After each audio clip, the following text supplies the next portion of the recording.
Je m'appelle Mona Greenbaum. On est tout comme une combinaison d'identités. Des gens portent une grande banderole le long de la route. Titre: Notre Canada, mon histoire. Je suis en relation avec une personne de même sexe depuis presque une trentaine d'années. J'ai 2 fils avec ma conjointe Nicole. Je suis tombée enceinte en 1997. On a fait une insémination maison, mais avec du sperme d'une clinique de fertilité.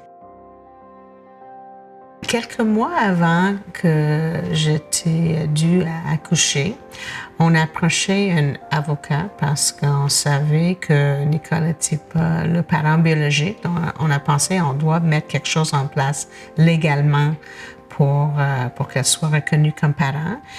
Et puis, on a approché l'avocat et puis à la première réunion, elle a dit « Pas de problème, Nicole va adopter l'enfant ». Et puis, c'était au deuxième rencontre qu'elle nous a dit « Ah, ça sera compliqué ». Que c'était jamais fait au Québec. Il y a personne qui a demandé de faire ça et que c'est pas si évident que ça. Nos enfants avaient sur leur acte de naissance seulement un parent. Nicole était comme un étranger légalement en termes de la connexion légale entre elle et nos fils. Donc, elle pouvait pas voyager avec les enfants. Elle pouvait pas faire une décision médicale. Elle pouvait pas chercher un bulletin à l'école. Et puis, si on avait un problème entre nous dans notre couple, donc, elle avait aucune garantie d'avoir un accès aux enfants. C'était pas une question de donner le droit aux personnes gays ou lesbiennes d'avoir des enfants. On avait déjà des enfants. Donc, c'était une question de donner des droits à nos enfants. Une jeune fille agite un petit drapeau arc-en-ciel. Donc, on a commencé comme une histoire d'avocats, des juges. On était pendant 4 ans et demi, presque 5 ans, devant les tribunaux. Donc, on travaillait pas seul, on travaillait avec d'autres organismes communautaires.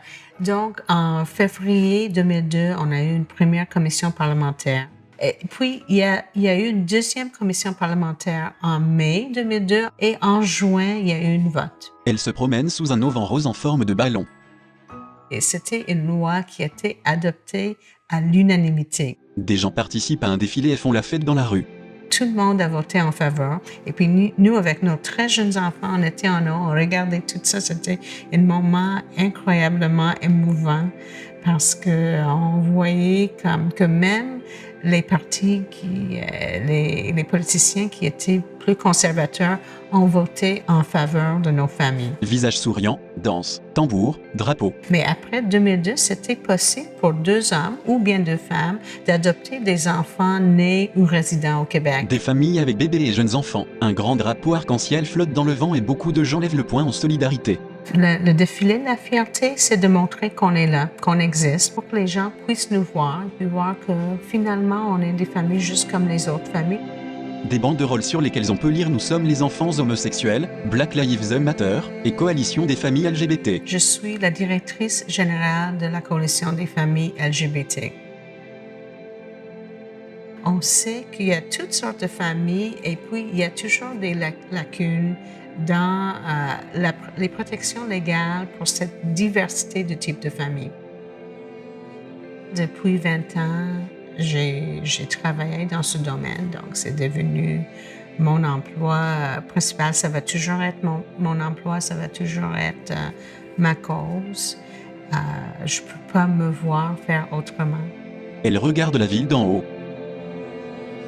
Puis elle apparaît de nouveau sous l'auvent rose en forme de ballon.